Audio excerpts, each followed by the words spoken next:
Hello everyone, আসসালামু আলাইকুম। আশা করি সবাই ভালো আছেন আর সবাইকে ঈদের শুভেচ্ছা, ঈদ মোবারক।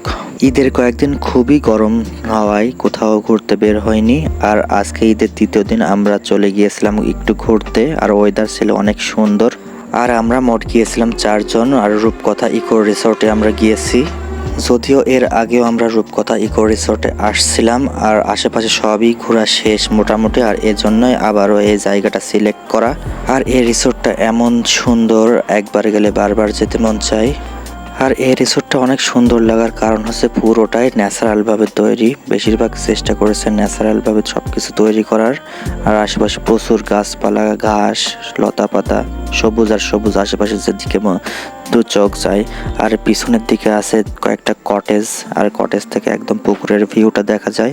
পুকুরের মাছও চাষ করা হয়, আর পুকুরের মধ্যে কয়েকটা নৌকা আছে, দর্শনার্থীরা উঠে ঘুরে বেড়ায়। আর এ পাশে কয়েকটা কটেজ রয়েছে।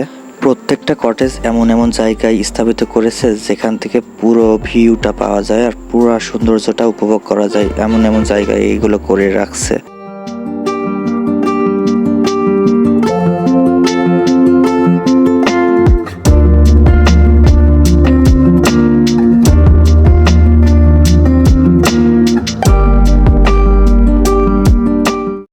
দেন আমরা ওই রিসোর্ট থেকে বের হয়ে আরেকটা রিসোর্টে চলে এসেছি, আর এটা হচ্ছে ঈশ্বরদী স্বপ্নদ্বীপ রিসোর্ট। আর এখানে মেন উদ্দেশ্য ছিল সুইমিং করা, যেহেতু ওই রিসোর্টটায় সুইমিং পুল ছিল না, আর এটাতে সুইমিং পুল ছিল, কিন্তু এখানকার সুইমিং পুলের পরিবেশটা বেশি একটা ভালো ছিল না আজকে, এজন্য আর সুইমিং করা হয়নি। স্বপ্নদ্বীপ রিসোর্ট থেকে সোজা বের হয়ে চলে আসি রাশিয়ান সিটির সামনে রুফটপ রেস্টুরেন্টে। আর এই রুফটপ রেস্টুরেন্টের দই ফুচকাটা অনেক ভালো লাগে। এর আগেও একবার ট্রাই করেছি, আর এবারও ট্রাই করলাম। 4 জন 4 প্লেট দই ফুচকা নিয়ে নিয়েছি, আর পার প্লেটের দাম ছিল মাত্র 120 টাকা করে। এর আগে যখন খেয়েছিলাম তখন পার প্লেট ছিল মাত্র 80 টাকা করে।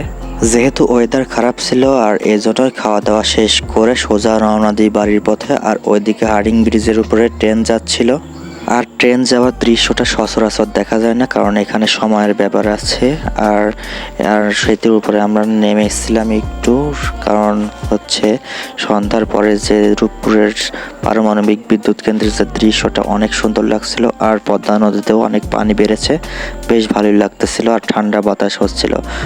এই যে আমরা কুষ্টিয়ার নতুন সড়কে চলে এসেছি, লাইটগুলো নতুন, সব কিছুই নতুন নতুন লাগতেছে, বেশ সুন্দর লাগছে। তো আজকের ভিডিওটা এখানে শেষ করতে হচ্ছে, দেখা হবে অন্য কোনো ভিডিওতে। Thanks for watching my video. সবাইকে আল্লাহ হাফেজ।